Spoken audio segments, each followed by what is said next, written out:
Hello everyone, आप सभी का स्वागत है Atul pharma lecture YouTube channel पर।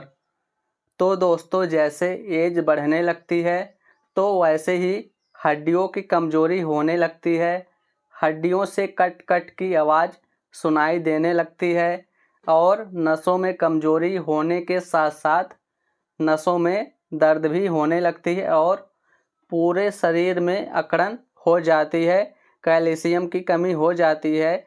तो इन सभी बीमारियों से छुटकारा पाने के लिए दिन में केवल 2 कैप्सूल ही पर्याप्त है। जी हाँ, तो हम बात कर रहे हैं साइनोमिन K2 7 कैप्सूल के बारे में। तो आइए अब साइनोमिन K2 7 के सभी डिटेल्स को समझते हैं। इससे पहले अगर आपने Atul pharma lecture YouTube channel को सब्सक्राइब नहीं किया है तो प्लीज़ सब्सक्राइब करें। तो आइए अब हम समझते हैं कि साइनोमिन K2 7 में कौन सा ऐसा कंपोजिशन मिला है जो यह इतना फ़ायदा करता है, यानी कि कौन से ऐसे इंग्रेडिएंट इस कंपोजिशन में है जो बहुत ही लाभदायक हैं। तो आइए अब हम इसके कंपोजिशन पे नज़र डालते हैं। तो इसमें कई प्रकार के विटामिन डाइटरी सप्लीमेंट दिए गए हैं, जैसे कि पहला है विटामिन K2 7 जो कि 45 mcg की मात्रा में दिया गया है। और जो दूसरा है वह है कैल्शियम सिट्रेट 500 mg की स्ट्रेंथ में यह है।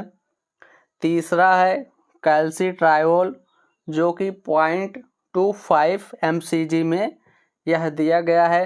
फिर नेक्स्ट है विटामिन B12 जिसको मेथिल कोबालामिन भी कहते हैं, यह 1500 mcg में इसमें दिया गया है।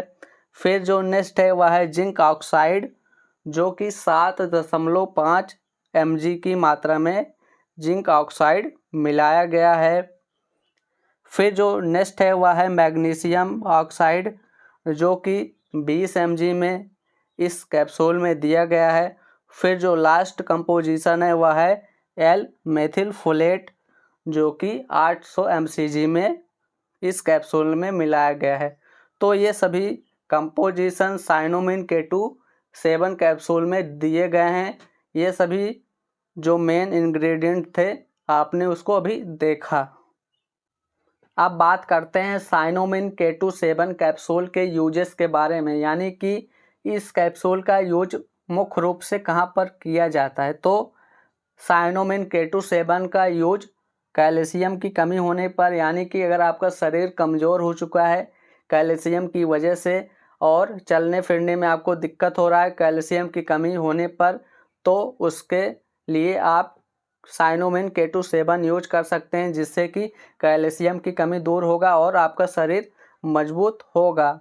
फिर जो नेक्स्ट यूज है वह है नसों की कमज़ोरी होने पर, यानी कि अगर आपका जो नस है उसमें कमज़ोरी हो रहा है तो उसके लिए भी साइनोमिन K2 7 कैप्सूल यूज कर सकते हैं नसों की कमज़ोरी को दूर करने के लिए। अब जो नेक्स्ट यूज है नसों में दर्द होने पर, यानी कि अगर आपको न्यूरोपैथिक पेन हो रहा है, नसों में दर्द होता है, तो उसके लिए भी साइनोमिन K2 7 कैप्सूल यूज कर सकते हैं। इसमें मेथिल कोबालामिन 1500 mcg में दिया गया है जो कि नसों में कमज़ोरी और दर्द होने पर यूज किया जाता है। अब इसके नेक्स्ट यूज की बात करें तो अगर आपका हड्डी कमज़ोर रहता है और कट कट की आवाज़ करता है तो हड्डियों को मजबूत बनाने के लिए भी साइनोमिन K2 7 यूज किया जाता है। फिर इसके अब हम नेक्स्ट यूज की बात करें तो इसका नेक्स्ट यूज जोड़ों में अगर दर्द हो रहा है तब यूज किया जाता है, यानी कि जोड़ों में दर्द रहता है तो उसके लिए भी K2 7 कैप्सूल यूज कर सकते हैं। फिर अगर आपका शरीर कमज़ोर हो चुका है तो शरीर में ताकत देने के लिए भी साइनोमिन K2 7 कैप्सूल यूज किया जाता है। तो इन सभी कंडीशंस में साइनोमिन K2 7 कैप्सूल यूज कर सकते हैं।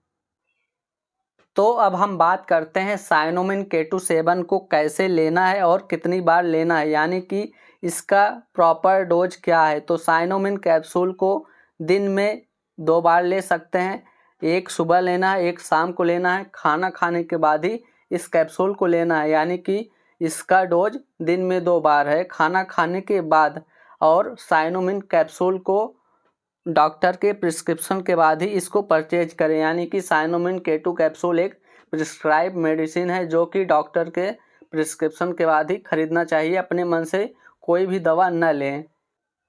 अब बात करते हैं कि साइनोमिन K2 सेवन कैप्सूल का साइड इफ़ेक्ट क्या है। तो साइनोमिन K2 सेवन का कोई मेजर साइड इफ़ेक्ट नहीं है, लेकिन इसका माइनर साइड इफ़ेक्ट हो सकता है, जैसे कि डायरिया यानी कि दस्त लगना, हेडेक सिर दर्द होना, एलर्जी यानी कि एलर्जी होना। तो ये तीनों साइड इफ़ेक्ट हो सकते हैं, या कोई भी साइड इफ़ेक्ट इनमें से कोई भी नहीं होगा।